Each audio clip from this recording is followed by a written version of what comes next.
வணக்கங்க. நான் ரமேஷ்குமார் பேசுகிறேன், ராகவி அசோசியேட்லேருந்து. இப்போது நம்ம எங்கே இருக்கோம்னு பார்த்தீங்கன்னா கல்பாக்கத்தில் இருக்கோம்.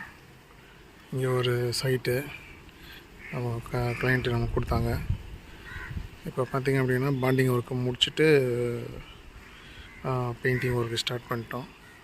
இது வந்து கிரே கலரு போட்டிருக்காங்க, சரிங்களா.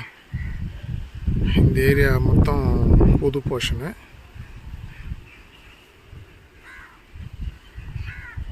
இந்த ஏரியா மொத்தம் பழைய போர்ஷனு. இது ரெண்டும் அட்டாச் பண்ணியிருக்காங்க. ஸோ ஃபஸ்ட்டு கோட் போட்டிருக்கோம், இன்னொரு கோட் இருக்குது, 2 கோட் போடணும். மொத்தமாக போட்டோம்னா முடிஞ்சது வேலை. பாண்டிங் ஒர்க் கம்ப்ளீட்டாக முடிச்சுட்டு